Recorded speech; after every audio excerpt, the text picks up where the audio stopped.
اعوذ باللہ من الشیطان الرجیم بسم اللہ الرحمن الرحیم وَلَوْ نَشَاءُ لَطَمَسْنَا عَلَىٰ أَعْيُنِهِمْ ہم چاہیں تو ان کی آنکھیں موند دیں، پھر یہ راستے کی طرف لپک کر دیکھیں، کہاں سے انہیں راستہ سجھائی دے گا۔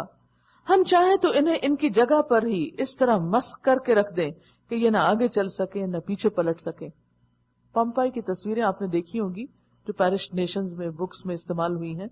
آپ نے دیکھا ہوگا کہ لوگوں کے مختلف پوسچرز ہیں اور وہیں پر وہ پتھر ہو گئے، جس طرح کا کوئی عذاب آیا اس نے اسی حال میں، کوئی سو رہا ہے، کوئی سیدھا، کوئی الٹا، کوئی کیسے وہ اپنی جگہ سے ہل بھی نہیں سکے۔ تو بالکل اسی طرح اگر اللہ چاہے تو کسی کو کسی جگہ وہیں کا وہیں بھی اس کو پکڑ سکتا ہے کہ وہ اٹھنے کے قابل نہ رہے۔ وَمَن نُعَمِّرْهُ نُنَكِّسُ فِي الْخَلْقِ جس شخص کو ہم لمبی عمر دیتے ہیں اس کی ساخت کو ہم الٹ ہی دیتے ہیں، یعنی جس کو زیادہ جینے کا موقع ملتا ہے وہ تو پھر جینے کے قابل بھی نہیں رہتا، وہ تو پھر سے بچہ بن جاتا ہے۔ آپ دیکھیں کہ ہر انسان چاہتا ہے کہ وہ دیر تک جیے، لمبی عمر ملے اس کو، لیکن بعض اوقات انسان کی اپنی ہی یہ دعا انسان کے حق میں الٹ ہو جاتی۔ مثلا اگر آپ سوچیں کہ آپ کو 100 سال جینا پڑے تو ایک ایک قدم اٹھانا زمین پر کس قدر مشکل ہو جائے کہ آپ دوسروں پر ڈیپینڈنٹ ہو اور کسی کی کچھ نہ سمجھیں۔ تو اس میں بھی اللہ تعالیٰ انسان کو ایک نشانی دکھا رہے ہیں کہ تم دیکھو کہ تم کتنے کمزور ہو، کتنا اکڑو گے، کتنا بگڑو گے۔ دو میں سے ایک چیز تو ہونی ہی ہونی ہے، یا تو موت تم کے اچک کے لے جائے گی یہاں سے، تم زیادہ دن یہ نافرمانیاں نہیں کر سکتے، یا پھر یہ کہ دنیا میں رہتے ہوئے لمبی عمر بھی رہے تو تمہاری حالت ایسی ہو جائے گی جیسے کوئی بچہ ہو کہ تمہیں خود اپنی ہوش نہ رہے گی۔ کیا انسان ان دو حقائق سے بھاگ سکتا ہے کہ اپنی موت سے بھاگ جائے یا اپنے بڑھاپے سے بھاگ جائے؟ آپ جو مرضی کر لیں، جتنی چاہے ایکسرسائز کر لیں، جتنی چاہے اچھی ڈائٹ استعمال کر لیں، دنیا بھر کے نسخے استعمال کر لیں، لیکن بڑھاپے کا کوئی علاج نہیں۔ آپ اس کو پرولونگ تو ضرور کر سکتے ہیں لیکن اس کو ختم نہیں کر سکتے۔ وہ ڈی جنریشن تو ہونی ہی ہونی ہے۔ کس قدر انسان بے بس ہے، لیکن اس کے باوجود اکڑ ہے کہ کہیں اس کا ٹھکانہ نہیں۔ بندوں کے سامنے بھی اور اللہ کے سامنے بھی ہر جگہ صرف انسان اپنے نفس کا بندہ بنا ہوا ہے، اپنے نفس کو خدا بنایا ہوا ہے۔ اگر فکر ہے، پریشانی ہے تو صرف اپنی ذات کی، خواہشات ہے تو صرف اپنے لیے، آرام چاہتا ہے تو اپنے لیے، فائدے چاہتا ہے تو اپنے لیے، خود غرضی انتہا درجے کی۔ کیا یہ حالات دیکھ کر انہیں عقل نہیں آتی؟ سمجھتے نہیں کہ وہ کتنے بے بس ہیں؟ وَمَا عَلَّمْنَاهُ الشِّعْرَ وَمَا يَنبَغِي لَهُ ہم نے اس نبی کو شعر نہیں سکھایا اور نہ شاعری اس کو زیب دیتی ہے۔ یہ قرآن شاعری نہیں، کوئی سانگ نہیں، کوئی پوئٹری نہیں، یہ تو ایک نصیحت ہے اور صاف پڑھی جانے والی کتاب، تاکہ وہ ہر اس شخص کو خبردار کر دے جو زندہ ہو، جس کا دل زندہ ہو، جو اس سے نصیحت پکڑے اور انکار کرنے والوں پر حجت قائم ہو جائے۔ کیا یہ لوگ دیکھتے نہیں ہیں کہ ہم نے اپنے ہاتھوں کی بنائی ہوئی چیزوں میں سے ان کے لیے مویشی پیدا کیے اور اب یہ ان کے مالک ہیں؟ یعنی بھینس گائے کو کس نے بنایا؟ اللہ نے، اور اس نے اسے ہمارے اختیار میں کر دیا کہ ہم فائدہ اٹھائیں۔ پوری فیکٹریاں ہیں، ایک گائے جو ہے پوری فیکٹری کا کام کرتی ہے، یعنی وہ کیا کھاتی ہے اور کیا آپ کے لیے دودھ کی شکل میں نکال کے لاتی ہے، اللہ کی قدرت کی نشانی۔ اسی جسم میں خون بھی بنتا ہے، اسی جسم میں اس کا پیشاب بھی بنتا ہے اور اسی جسم میں دودھ بھی بنتا ہے۔ یہ 3 لکوڈ ہیں ایک گائے کے اندر، ان 3 کو سیپریٹ کون کرتا ہے؟ وہ کون ہے اندر جو یہ سارا کنٹرول کر رہا ہے سسٹم کہ دودھ اور خون کو آپس میں نہیں ملنا، دودھ اور پیشاب کو آپس میں نہیں ملنا، اور صاف ستھرا پاکیزہ لکوڈ جو ہے وہ ہماری غذا کے لیے ایک مکمل غذا کے طور پر اللہ ہم کو فراہم کرتا ہے۔ یہ کس نے بنایا؟ یہ کس نے ہمارے لیے نعمتیں عام کی؟ اسی نے جس کو ہم اللہ کے نام سے جانتے ہیں، اور اسی کا حق ہم پر سب سے زیادہ ہے۔ ہم نے انہیں اس طرح ان کے بس میں کر دیا، یعنی جانوروں کو، گائے بکری وغیرہ کو، کہ ان میں سے کسی پر یہ سوار ہوتے ہیں، کسی کا جیسے اونٹوں پر، کسی کا یہ گوشت کھاتے ہیں، اور ان کے اندر ان کے لیے طرح طرح کے فوائد اور مشروبات ہیں، کیونکہ پھر بائی پروڈکٹ جو ہے ملک کی آگے مزید کتنی ساری چیزیں بنتی ہیں، اس سے یوگرٹ اور چیز اور آئس کریم اور پھر سویٹ ڈشز، کیا کچھ اس سے بناتے چلے جاتے ہیں۔ افلا یشکرون کیا پھر یہ شکر گزار نہیں ہوتے؟ یعنی اتنا کچھ مزے اڑا کر پھر بھی اللہ کو یاد نہیں کرتے اور اللہ کی فرما برداری نہیں کرتے۔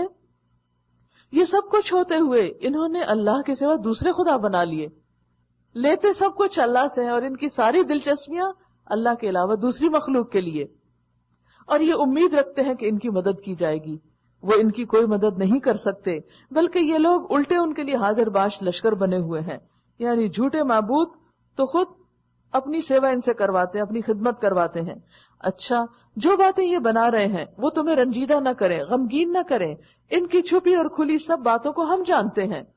اولم یر الانسان انا خلقناہ من نطفہ، کیا انسان دیکھتا نہیں کہ ہم نے اسے نطفے سے پیدا کیا، حقیر چیز سے، پھر وہ سری جھگڑالو بن کر کھڑا ہو گیا، اللہ کے کلام کے اوپر بحثیں کرتا ہے، اللہ پر اعتراض کرنے لگ گیا. اب وہ ہم پر مثالیں چشمہ کرتا ہے اور اپنی پیدائش کو بھول جاتا ہے کہ کہاں سے اس کا آغاز ہوا. اور حقیقت یہ ہے کہ اگر انسان اپنی زندگی کے مختلف سٹیجز کو، نطفہ اور علقہ اور مضغہ اور عظام کی حالت کو دیکھ لے تو کبھی وہ تکبر نہ کرے، کیونکہ اس کی اصلیت یہی ہے. وہ اپنی پیدائش کو بھول جاتا ہے، کہتا ہے کون ان ہڈیوں کو زندہ کرے گا جبکہ یہ بوسیدہ ہو چکی ہوں گی. اس سے کہو انہیں وہی زندہ کرے گا جس نے انہیں پہلی مرتبہ پیدا کیا تھا، اور وہ تخلیق کا ہر کام جانتا ہے. وہی جس نے تمہارے لیے ہرے بھرے درخت سے آگ پیدا کر دی اور تم اس سے اپنے چولہے روشن کرتے ہو.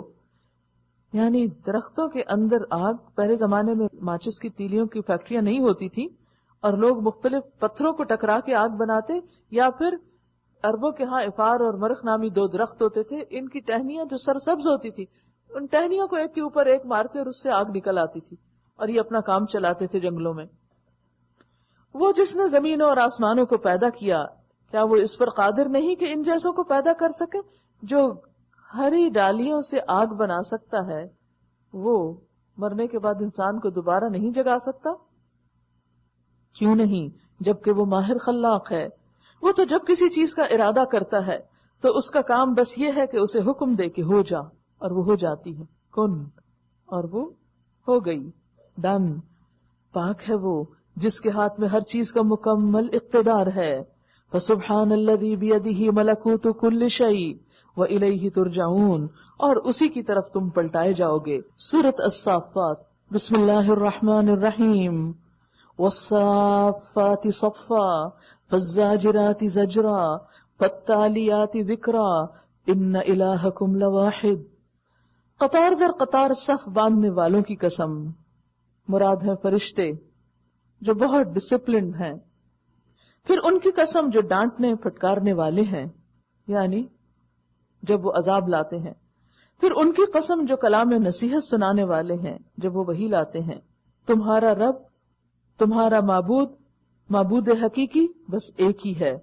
یعنی فرشتوں کی قسم کھا کر یہ بات ذہن نشین کرائی گئی ہے کہ یہ کائنات اللہ کی ہے، اس میں سارے انتظامات اللہ ہی کے حکم سے ہوتے ہیں، اور اس کے پیدا کیے ہوئے فرشتے جو ہیں وہ ان انتظامات میں اس کے حکم کے مطابق کام کرتے ہیں.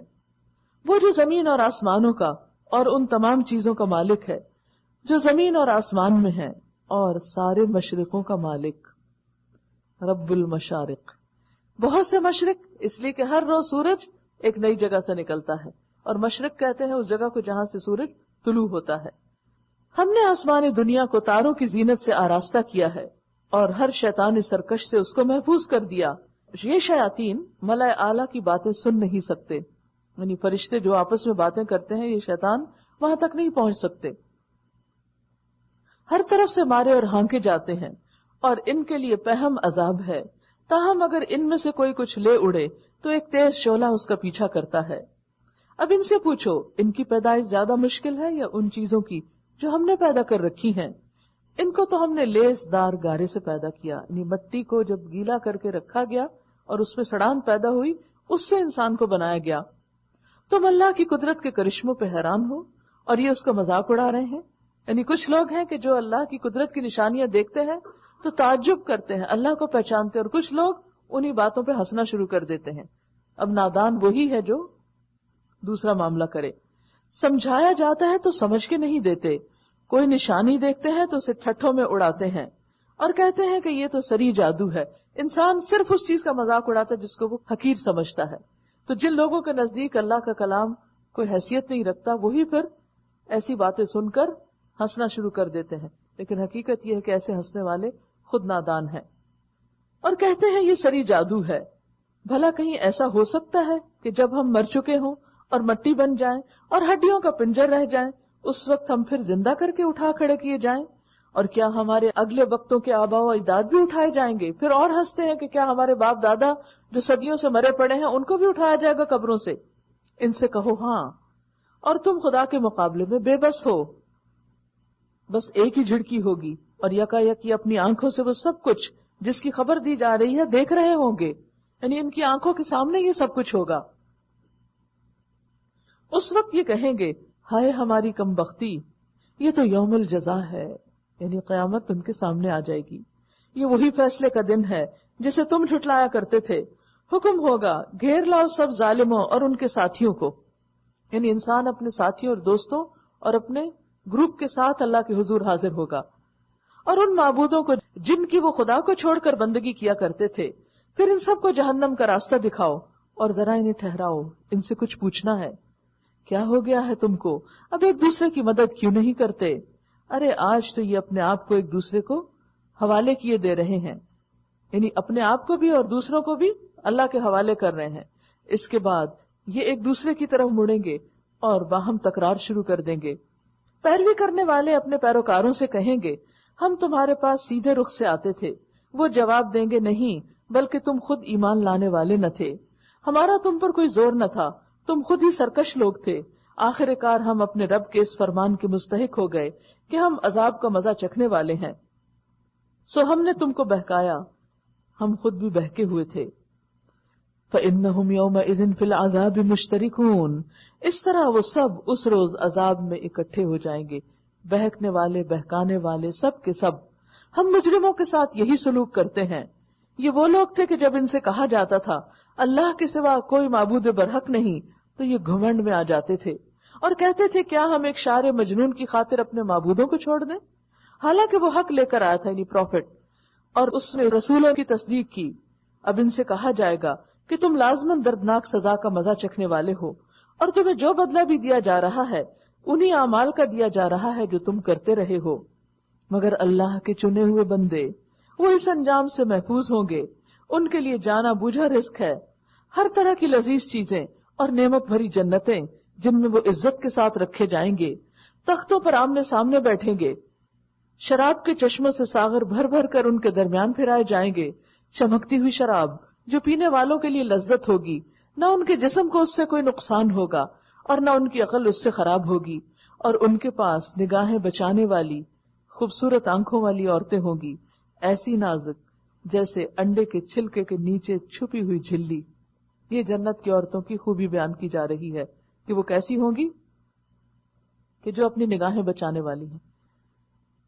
جہاں مردوں کے لیے اپنی نگاہیں بچانا ضروری ہے، وہاں عورت کو بھی قرآن مجید میں غض بصر کا حکم دیا گیا ہے کہ وہ بلا ضرورت مردوں کو نہ دیکھے اور پھر غلط نگاہ سے نہ دیکھے، کسی حرام چیز پر نظر نہ ڈالے، کیونکہ بہت سی خرابیاں اور فتنے اسی سے شروع ہوتے ہیں۔ پھر وہ ایک دوسرے کی طرف متوجہ ہو کر حالات پوچھیں گے، جنت میں جا کے کوئی کام تو ہوگا نہیں، تو سب ایک دوسرے سے باتیں کریں گے، ایک دوسرے سے دنیا کی زندگی کے کہانیاں اور واقعات پوچھیں گے۔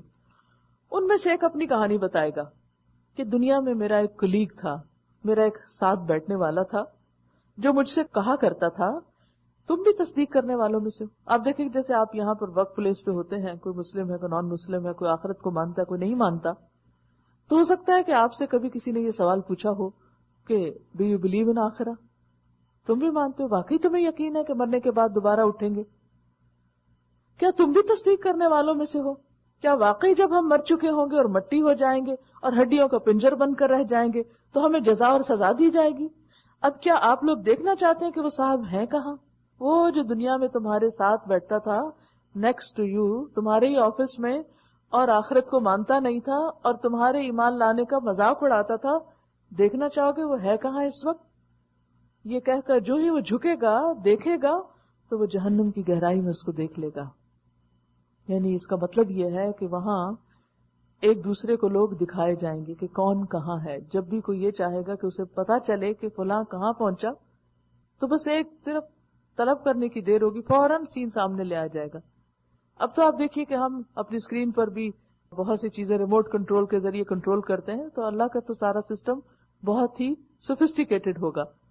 اب یہ آپس میں دونوں باتیں کرنے لگے. جو دو کلیگ تھے، ایک جہنم میں پڑا ہوا اور ایک جنت میں بیٹھا ہوا ہے، یہ دونوں کمیونیکیٹ کر رہے ہیں. وہ اسے خطاب کر کے کہے گا خدا کی قسم تو مجھے تباہی کر دینے والا تھا، میں تو تیری باتوں میں آنے والا تھا، میرے رب کا فضل شامل حال نہ ہوتا تو آج میں بھی ان لوگوں میں سے ہوتا جو پکڑے ہوئے آئے، میں بھی تمہارے ساتھ وہیں پر ہوتا. اس سے یہ پتا چلتا ہے کہ انسان کہیں پر بھی ہو، اگر کوئی شخص غلط سوچ رکھتا ہے یا غلط کام کرتا ہے تو اس کے انفلوئنس میں نہ آئے. اور یہ کب ہو سکتا ہے؟ جب انسان کو خود یہ پتا ہو کہ صحیح چیز ہے کیا. اگر آپ کو خود ہی پتا نہیں ہے، آپ کے پاس علم کی روشنی نہیں، آپ نے خود قرآن مجید پڑھا ہی نہیں، اچھے برے کا فرق ہی نہیں جانتے، تو آپ ہر ایک کی بات قبول کرتے چلے جائیں گے. آپ جہاں کہیں بیٹھیں گے، لوگ طرح طرح کے اپنے فلسفے بگاڑیں گے، دلائل دیں گے، حجتیں پیش کریں گے، آرگیومنٹس لائیں گے، تو آپ ہو سکتا ہے کہ ان کی باتوں میں آ جائیں یا کنونس ہو جائیں. لیکن اگر آپ کے پاس سالڈ نالج ہے اور اللہ کی مدد اور استقامت ہے حق پر، تو پھر آپ لوگوں کی باتوں میں نہیں آ سکتے. تو یہ ایسے ہی دو لوگوں کی کہانی ہے کہ جو دنیا میں تو روز ملتے ہوں گے اور ایک دوسرے سے بحث مباحثہ بھی کرتے ہوں گے، لیکن جو ایمان والا تھا وہ اس خراب ماحول میں ہوتے ہوئے بھی اپنے ایمان پہ قائم رہا کہ نہیں، یہی سچ ہے، یہی حق ہے، مجھے ایسا ہی ایمان رکھنا ہے. تو نتیجہ کیا ہوگا کہ وہ وہاں پر وہ بلند منزلوں میں اور دوسرا وہ نیچے کھائی میں گرا ہوا. اور پھر وہ اس کو یاد کرائے گا، اچھا تو کیا اب ہم مرنے والے نہیں ہیں؟ جو موت ہمیں آنی تھی وہ بس آ چکی، اب ہمیں کوئی عذاب نہیں ہونا. یعنی تم کہتے تھے کہ مرنے کے بعد جی کر نہیں اٹھیں گے، اور پھر تو وہ تو سب مرحلے اب پار ہو گئے، اس کے بعد اب موت نہیں آنی، اور اس کے بعد اب کوئی حساب کتاب نہیں، اب یہ ہے اصل زندگی. تو بہت سے لوگ اس دنیا کی زندگی کو اصل زندگی سمجھے بیٹھے ہیں. ان ھذا لھو الفوز العظیم، یقیناً یہی عظیم الشان کامیابی ہے. ایسی ہی کامیابی کے لیے عمل کرنے والوں کو عمل کرنا چاہیے. اور عمل صرف اس وقت نہیں ہوتا جب حالات موافق ہوں، اس وقت بھی عمل جب حالات مخالف ہوں، جب آپ کا ماحول آپ کا ساتھ نہ دیتا ہو، جب آپ کی کوئی تائید کرنے والا نہ ہو. جیسے ابھی آپ نے ایک ریفلیکشن میں سنا تھا کہ یوسف علیہ السلام نے بچپن میں جو دین سیکھا سو سیکھا، جب ان کو مصر میں بیچ دیا گیا اور وہ سالہ سال تک وہاں بالکل اپوزٹ ماحول میں رہے کہ ایک بھی دوسرا ایمان والا ان کے پاس نہیں تھا، کوئی کمپنی نہیں تھی، لیکن کس طرح وہ حق پر قائم رہے. اللہ کو ایسا ہی ایمان مطلوب ہے، اور یہ بچپن کی تربیت کا نتیجہ تھا. توحید اور ایمان اور اخلاق ان کے اندر جاگزی ہو چکے تھے، تو وہ ہر طرح کے مخالف موسموں میں سروائیو کرتے رہے. تو اس لیے ایک بات تو یہ ہے کہ انسان بچپن سے عقیدہ توحید کو اپنے اندر پختہ کرے، جتنا ارلی دین اور ایمان اور اسلامی ایجوکیشن شروع کرے اتنا ہی زیادہ بہتر ہے، تاکہ وہ پہلی بنیاد اس کے اندر، فاؤنڈیشن اس کی بن جائے. اسی طرح موسیٰ علیہ السلام کہاں پیدا ہوئے اور کہاں پلے اور بڑھے، کس ماحول میں تھے. ہم عام طور پہ ماحول کی بڑی شکایت کرتے ہیں کہ ماحول اچھا نہیں ہے، ہمیں بہت چیلنجز ہیں، اب ہم ہائی اسکول جانے والے ہیں، وہاں ہمارا کیا بنے گا، یہاں کیا ہوگا.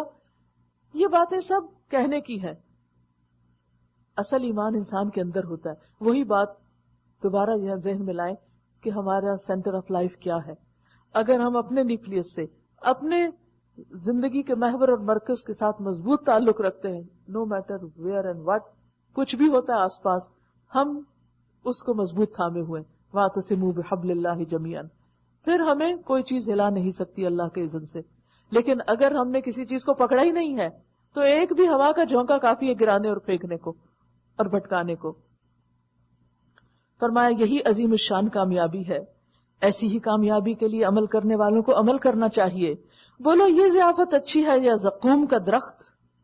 ہم نے اس درخت کو ظالموں کے لیے فتنہ بنا دیا. نبی صلی اللہ علیہ وسلم نے جب یہ بتایا کہ جہنم میں ظالموں کے لیے کھانے کو زقوم کا درخت، کیکٹس دیا جائے گا، تو ابو جہل مذاق اڑانے لگا کہ زقوم تو بربر لینگویج میں مکھن روٹی کو کہتے ہیں، لاؤ مکھن روٹی میں بھی کھا کے دکھاتا ہوں کہ کھا سکتا ہوں کہ نہیں. اور اسی طرح اور بھی کچھ باتیں کہیں کہ جس سے وہ سارے لوگ اس پر اور لوٹ پوٹ ہونے لگے اور ہنسنے لگے.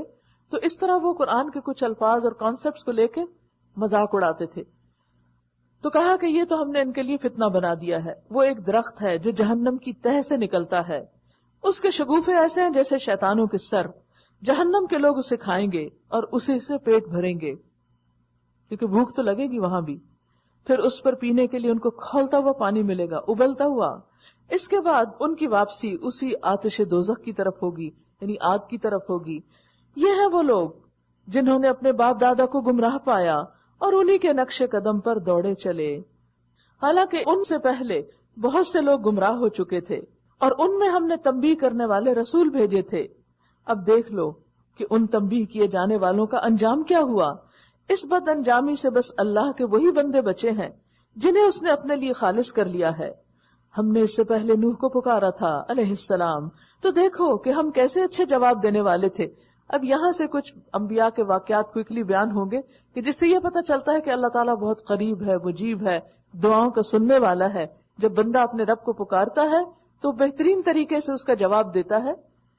وَنَجَّيْنَاهُ وَأَهْلَهُ مِنَ الْكَرْبِ الْعَظِيمِ، تو ہم نے اس کو اور اس کے گھر والوں کو کرب عظیم سے بچا لیا، یعنی شدید اذیت سے جو بدکار قوم کی طرف سے ان کو پہنچ رہی تھی، اور اس کی نسل کو باقی رکھا اور بعد کی نسلوں میں اس کی تعریف اور توصیف چھوڑ دی۔ یعنی بتانا یہ مقصود ہے کہ حق پہ قائم رہنے والے اگرچہ کم ہی کیوں نہ ہو لیکن نام انہی کا باقی رہتا ہے۔ سلام علی نوح فی العالمین، سلام ہے نوح علیہ السلام پر تمام دنیا والوں میں، ہم نیکی کرنے والوں کو ایسی ہی جزا دیتے ہیں۔ انا کذالک نجزی المحسنین، خوشخبری ہے سب محسنین کے لیے، احسان کرنے والوں کے لیے، نیک کام کرنے والوں کے لیے، کہ جس طرح اللہ سبحانہ وتعالیٰ نے نوح علیہ السلام کو اذیت سے نجات دی، اسی طرح اللہ تمہیں بھی دے گا۔ تو ہوتا یہ ہے کہ ہر انسان آزمایا جاتا ہے، کبھی کبھی حالات اس میں بہت سخت ہو جاتے ہیں، بہت تکلیف سے انسان گزرتا ہے، لیکن پھر بھی صبر اور برداشت کر کے حق پر قائم رہتا ہے۔ تو اللہ تعالیٰ اس کو کیا بتاتے ہیں کہ وہ اپنے حق پر قائم رہے اور مشکل وقت گزر ہی جائے گا، لیکن بعد میں اس کا انجام بہت بہترین ہوگا۔ انہ من عبادنا المؤمنین، وہ ہمارے مومن بندوں میں سے تھا یقیناً۔ پھر دوسرے گروہ کو ہم نے غرق کر دیا۔ وَإِنَّ مِن شِيعَتِهِ لَإِبْرَاهِيمَ، اور نوح علیہ السلام ہی کے طریقے پر چلنے والا ابراہیم تھا علیہ السلام۔ اذ جاء ربہ بقلب سلیم، جب وہ اپنے رب کے حضور قلب سلیم لے کر آیا، سلامت دل جو فتنوں سے محفوظ تھا۔ قلب سلیم کی بات پیچھے بھی ہوئی سورۃ الشعراء میں، پھر دوبارہ یہ بات آئی ہے۔ ہم سب کو بھی اپنے دلوں کا جائزہ لینا ہے کہ کیا ہمارے دل بھی قلب سلیم ہیں۔ حدیث میں آتا ہے، صحیح مسلم کی روایت ہے، نبی صلی اللہ علیہ وسلم نے فرمایا، فتنوں کی بات آپ کر رہے تھے کہ کس طرح فتنے اتریں گے، جیسے سیاہ رات ہوتی ہے اور بارش کے قطروں کی طرح ٹپکنے لگیں گے، کہ ہر طرف انسان جدھر منہ کرے گا ادھر ہی کوئی آزمائش، جو کہیں بات کرے تو اس میں آزمائش، کوئی کام کرے، کچھ دیکھے، کچھ کھائے، کچھ پیے، یعنی پوری فضا ایک طرح سے فتنوں سے آلودہ ہو جائے گی۔ جیسے بارش ہوتی ہے تو ہر طرف گیلا ہو جاتا ہے سب کچھ، ایسے ہی ہر طرف فتنے ہوں گے۔ اور آپ نے دیکھا ہوگا کہ جو جو وقت آگے جا رہا ہے اتنے اتنے فتنے بڑھتے جا رہے ہیں، اتنی اتنی ٹیمپٹیشن اور خواہشات کو بھڑکانے والی، غلط راستوں پہ لے جانے والی قوتیں اتنی فاسٹ ہو گئی ہیں کہ بارش سے بھی زیادہ وہ تیزی کے ساتھ حملہ آور ہو رہی ہیں۔ اب ایسے دور میں انسان کو کیا کرنا چاہیے، ایسی چیزوں سے کس طرح بچ کر رہے؟ مثلا اگر آپ ایک کھانا ہی کھانا چاہتے ہیں تو بعض اوقات تو پروسیس فوڈ میں کئی طرح کی چیزیں ہوتی ہیں۔ بعض اوقات آپ دیکھیں کہ جن جانوروں کو ہم حلال سمجھ کے لیتے ہیں، یہ جو سبزی ہم کھاتے ہیں یا اور بھی اسی طرح کی چیزیں، ان سب کے اندر بھی ایسی ایسی چیزوں کی پولوشن ہے کہ انسان پریشان ہو جاتا ہے کہ کیا لے اور کیا چھوڑے۔ تقویٰ کیا ہے؟ دع ما یریبک الی ما لا یریبک، ان چیزوں کو چھوڑ دو جن کے اندر شک ہے۔ ایک ہوتا ہے نا کہ یہ حلال ہے، یہ حرام ہے، حرام کو تو چھوڑنا ہی ہے، ان کو بھی چھوڑ دو جن کے اندر شک ہے۔ جب انسان شک والی چیزوں کو چھوڑتا ہے تو اللہ اس دل کو فتنے سے محفوظ کر لیتا ہے۔ تو حدیث میں آتا ہے کہ جو دل فتنہ قبول کرے گا تو اس میں سیاہ رنگ کا ایک نقطہ ڈال دیا جائے گا، اور جو دل فتنوں کو قبول نہیں کرتا، ایکسپٹ نہیں کرتا حرام چیزوں کو، مشکوک چیزوں کو، تو اس میں سفید رنگ کا ایک نقطہ ڈال دیا جائے گا، یہاں تک کہ دل دو قسموں کے ہو جائیں گے۔ دلوں کی دو قسمیں، بظاہر انسانوں کی شکلیں تو ایک جیسی ملتی جلتی، لیکن دل اندر سے بالکل فرق۔ ایک سنگ مرمر کی طرح سفید ہو جائے گا، بالکل سفید۔ چنانچہ جب تک آسمان زمین قائم ہے اسے کوئی فتنہ نقصان نہیں پہنچائے گا۔ فتنے ہوں گے مگر وہ دل قلب سلیم، سلامت دل ہوگا، روشن دل ہوگا، اس کو چھوٹا سا بھی ڈاٹ نظر آ جائے گا۔ جیسے سنگ مرمر سفید ہوتا ہے نا، تو اس کے اوپر اگر چھوٹی سی بھی کوئی چیز ایسی داغ دھبا ہو، کوئی نشان بھی، ایک ڈاٹ بھی ہو، تو آپ اس کو ٹریس کر لیتے ہیں۔ تو ایسا دل جو فتنوں کو ریفیوز کر دے کہ مجھے یہ چیزیں نہیں ایکسپٹ کرنی، تو اللہ تعالیٰ اس کے دل کو روشن کر دے گا.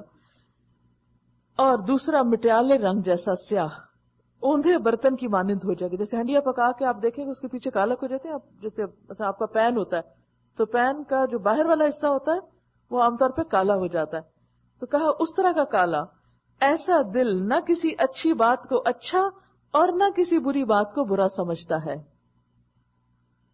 آپ اب کیسے جائزہ لیں گے کہ آپ کے اندر قلب سلیم ہے یا نہیں؟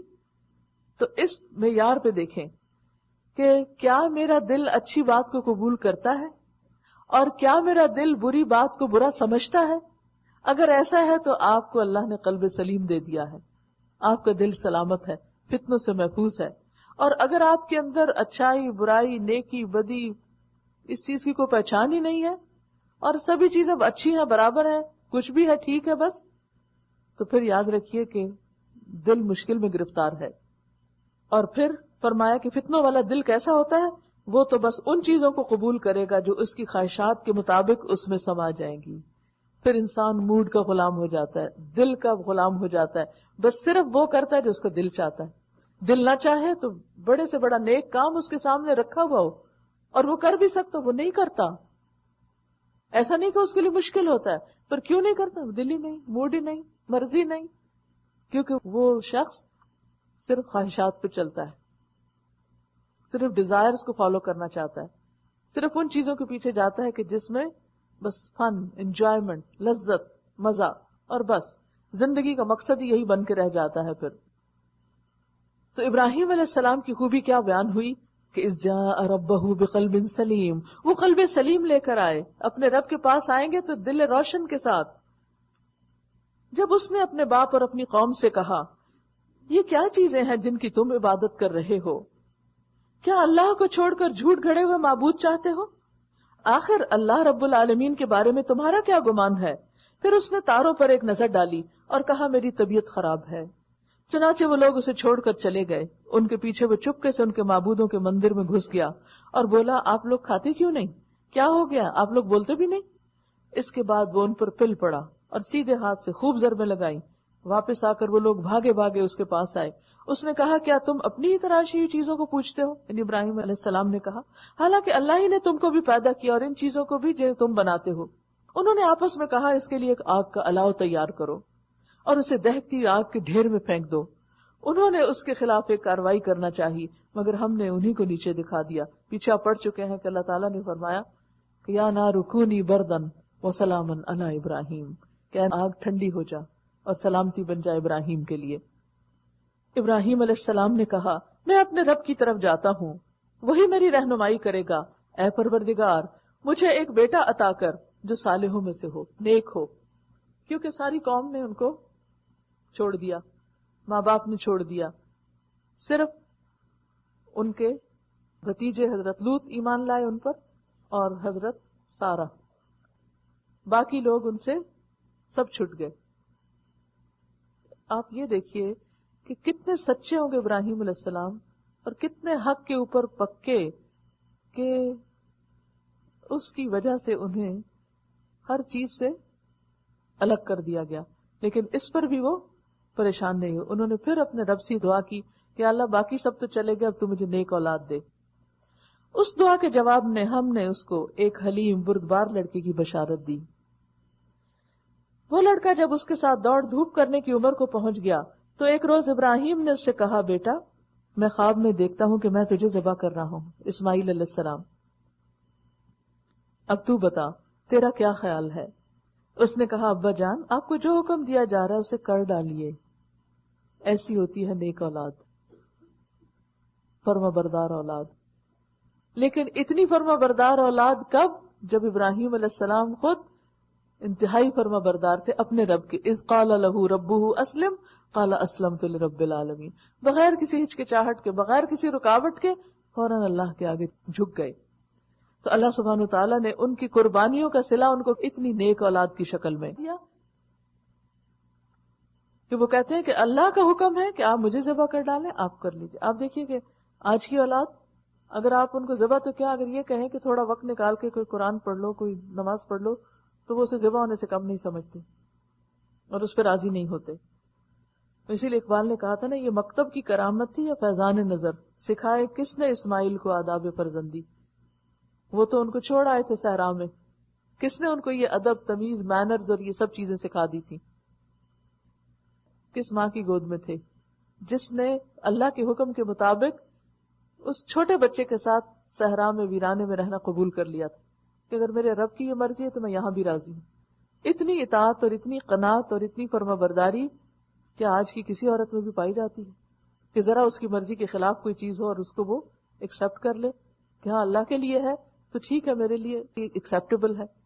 تو یاد رکھیے کہ جس درجے کی آپ قربانی کریں گے اس درجے کی آپ کو دنیا اور آخرت میں جزا ملے گی. اس نے کہا ابا جان، آپ کو جو حکم دیا جا رہا ہے اسے کر ڈالیے، آپ انشاءاللہ مجھے صابروں میں سے پائیں گے. آخر جان دینا آسان تو نہیں.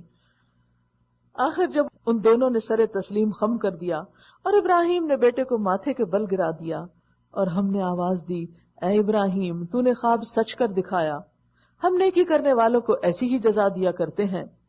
یقیناً یہ ایک کھلی آزمائش تھی اور ہم نے ایک بڑی قربانی فدیے میں دے کر اس بچے کو چھڑا لیا اور اس کی تعریف و توصیف ہمیشہ کے لیے بعد کی نسلوں میں چھوڑ دی. سلام علی ابراہیم، سلام ہے ابراہیم پر، کذالک نجزی المحسنین، ہم نیکی کرنے والوں کو ایسی ہی جزا دیتے ہیں. کذالک، اسی کی مانند، اسی طرح، یعنی یہ صرف ابراہیم کے لیے خاص نہیں، اگر کوئی اور بھی اللہ کی خاطر قربانی دے گا تو ہم اس کو بھی ایسی ہی جزا دیں گے. بہترین اولاد اور دنیا کی نعمتیں بھی بہترین.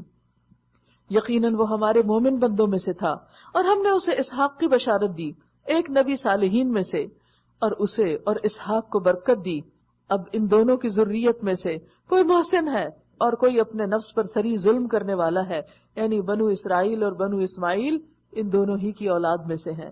وَلَقَدْ مَنَنَّا عَلَى مُوسَى وَهَارُونَ، ہم نے موسیٰ اور ہارون پر احسان کیا، ان کو اور ان کی قوم کو کرب عظیم سے نجات دی، یعنی فرعون اور اس کی قوم. انہیں نصرت بخشی جس کی وجہ سے وہی غالب رہے، ان کو نہایت واضح کتاب عطا کی، انہیں راہ راست دکھائی اور بعد کی نسلوں میں ان کا ذکر خیر باقی رکھا. سلام ہے موسیٰ اور ہارون پر. ان تمام قصوں میں جو خاص خصوصیت اس جگہ نظر آ رہی ہے وہ کیا کہ نیکی کرنے والوں کو آخرت کے علاوہ دنیا میں بھی کیسے بدلہ ملتا ہے، کیونکہ اس پورشن کو ہر جگہ ہائی لائٹ کیا جا رہا ہے.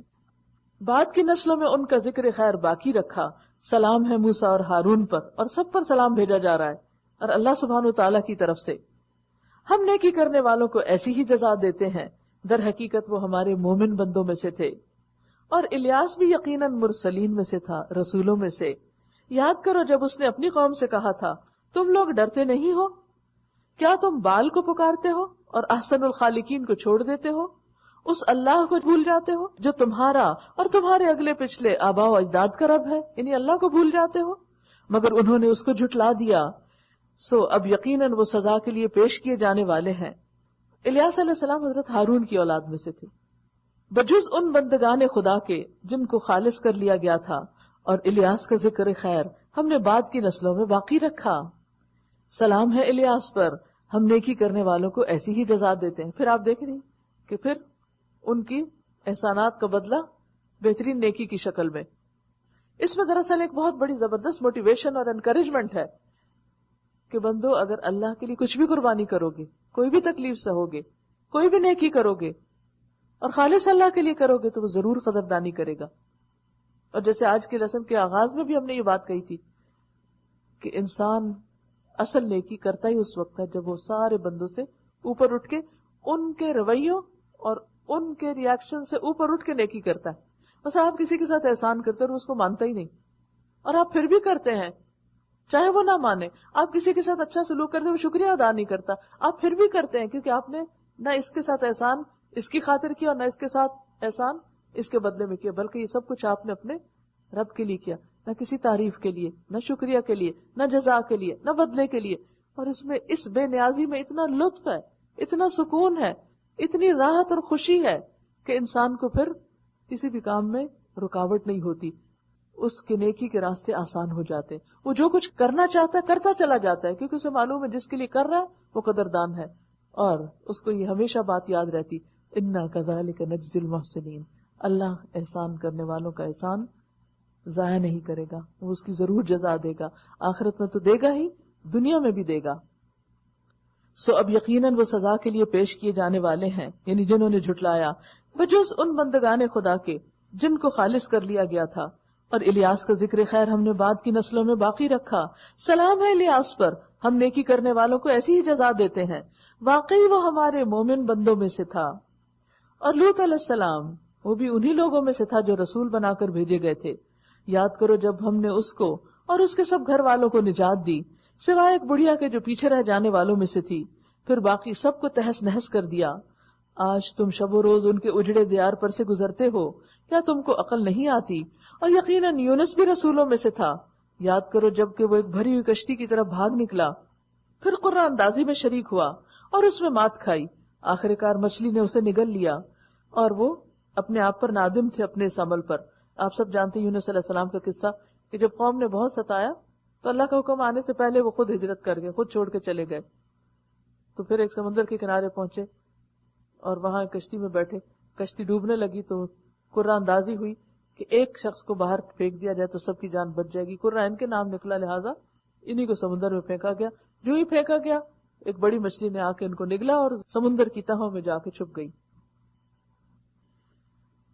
فرمایا اگر وہ تسبیح کرنے والوں میں سے نہ ہوتا، فلولا انہ کان من المسبحین، تو کیا ہوتا؟ للبث فی بطنہ الی یوم یبعثون، تو روز قیامت تک اسی مچھلی کے پیٹ میں رہتا، وہیں رہتا، وہی اس کی خبر بن جاتی. اس سے تسبیح کا فائدہ آپ دیکھیے کہ تسبیح پڑھنے کی فضیلت کتنی ہے کہ انسان کے غموں کا مداوع کرتی. اور بہترین تسبیح لا الہ الا انت سبحانک انی کنت من الظالمین، جس میں ایک طرف اپنی غلطی کا اعتراف ہے اور دوسری طرف اللہ کی پاکی کا بیان ہے. آخر کار ہم نے اسے بڑی سقیم حالت میں، بیمار حالت میں ایک چٹیل زمین پر پھینک دیا اور اس پر ایک بیلدار درخت اگا دیا. اس کے بعد ہم نے اسے 1,00,000 یا اس سے زائد لوگوں کی طرف بھیجا، وہ ایمان لائے اور ہم نے ایک وقت خاص تک انہیں باقی رکھا. تو بات یہ ہے کہ یہ ان پر اللہ کا احسان تھا جب انہوں نے اپنے رب کو پکارا اور اپنی غلطی کا اعتراف کر لیا. دو چیزیں ہوتی، ایک یہ کہ ہمیں اپنے کو ماضی کے غم اور گناہ ستائیں، ان پر ہمیں توبہ کر لینی چاہیے. دوسرے یہ کہ اللہ کوئی نیکی کا کام کرنے کا موقع دے تو اس پر اپنی تعریف مانگنے کے بجائے اللہ کی تعریف کثرت سے کرنی چاہیے. فسبح بحمد ربک، جب کوئی تعریف کرے تو فوراً رخ اللہ کی طرف پھیر دے. سبحان اللہ و بحمدہ، سبحان اللہ العظیم، میں تو کچھ نہیں، اصل تو اللہ ہے، میں نے بھی اگر کچھ کیا تو اللہ کی توفیق سے کیا. تو اس طرح انسان پھر کسی قسم کے غرور اور تکبر کا شکار نہیں ہوتا، اور اس کام میں جو مشکل بھی پیش آتی ہے اس پر بھی اس کو راحت معلوم ہوتی ہے. پھر ذرا ان لوگوں سے پوچھو کیا ان کے دل کو یہ بات لگتی ہے کہ تمہارے رب کے لیے تو ہوں بیٹیاں اور ان کے لیے ہوں بیٹے؟ کیا واقعی ہم نے ملائکہ کو عورتیں ہی بنایا اور یہ آنکھوں دیکھی بات کہہ رہے ہیں؟ انہیں چیلنج کیا جا رہا ہے کہ تم نے دیکھے ہیں فرشتے؟ وہ تو کسی کو نظر بھی نہیں آتے، تمہیں ان کا بیٹیاں ہونا کہاں سے دکھ گیا؟ کیوں پھر تم نے ان کے مجسمے بنا لیے؟ خوب سن رکھو، دراصل یہ لوگ اپنی من گھڑت سے یہ بات کہتے ہیں کہ اللہ اولاد رکھتا ہے، اور فی الواقع یہ جھوٹے ہیں. کیا اللہ نے بیٹوں کے بجائے بیٹیاں اپنے لیے پسند کر لی؟ تمہیں کیا ہو گیا ہے؟ کیسے حکم لگا رہے ہو؟ کیا تمہیں ہوش نہیں آتا؟ پھر تمہارے پاس اپنی ان باتوں کے لیے کوئی صاف سند ہے تو لاؤ اپنی وہ کتاب اگر تم سچے ہو. یعنی کہاں سے پڑھا تم نے؟ خود تو تمہاری آنکھوں نے دیکھا نہیں، پھر ہو سکتا ہے کہ کسی آسمانی کتاب میں ہے، اگر ہے تو لا کر دکھاؤ، دلیل دو. اس سے پتہ یہ چلتا ہے کہ انسان کسی بھی چیز پر اگر ایمان رکھتا ہے تو اس کا ایمان علم پر مبنی ہونا چاہیے. اللہ تعالیٰ نے قرآن مجید میں فرمایا فَعْلَمْ أَنَّهُ لَا إِلَهَ إِلَّا هُ، علم حاصل کر لو، جان لو کہ اللہ کے سوا کوئی الہ نہیں. یعنی ہمارا دین کو بلائنڈ فیتھ نہیں ہے کہ آنکھیں بند کر کے اندھیرے میں رہ کر تم دوسروں کو اندھا دھند فالو کرتے چلے جاؤ. انہوں نے اللہ اور ملائکہ کے درمیان نسب کا رشتہ بنا رکھا ہے، یعنی بیٹیاں بنا کے پھر ان کے درمیان اللہ کے ساتھ رشتہ داری قائم کر دی. حالانکہ ملائکہ خوب جانتے ہیں کہ یہ لوگ مجرم کی حیثیت سے پیش ہونے والے ہیں، اور وہ کہتے ہیں کہ اللہ ان صفات سے پاک ہے جو اس کے خالص بندوں کے سوا دوسرے لوگ اس کی طرف منسوب کرتے ہیں. بس تم اور تمہارے یہ معبود اللہ سے کسی کو پھیر نہیں سکتے مگر صرف اس کو جو دوزخ کی بھڑکتی آگ میں جھلسنے والا ہو. اور ہمارا حال تو یہ ہے کہ ہم میں سے ہر ایک کا ایک مقام مقرر ہے، اور ہم صف بستہ خدمتگار ہیں اور تسبیح کرنے والے. فرشتوں کے بارے میں جتنا کچھ ہم پڑھتے ہیں اس سے یہ بات بھی معلوم ہوتی ہے، نمبر 1 کہ فرشتوں کے اندر زبردست اطاعت ہے، نمبر 2 یہ کہ ان کے اندر انتہائی ڈسپلن ہے، نمبر 3 یہ کہ وہ صفحے بنا کر رکھتے ہیں، فوراً لائنز بنا لیتے ہیں، ہجوم نہیں کرتے، جھمگٹا نہیں کرتے. یعنی اللہ سبحانہ و تعالیٰ کی جو مینجمنٹ ہے وہ اس کے ورکر جو ہیں ان کی یہ خوبیاں ہیں، انتہائی مطیع اور فرما بردار، اور پھر ڈسپلن، صفحے باندھنے والے، اور ان کی ڈسپلن کی قسم بھی کھایا اللہ نے، والصافات صفا، اور پھر تسبیح کرنے والے، اپنی تعریف نہیں چاہتے، اللہ کی تعریف چاہتے ہیں.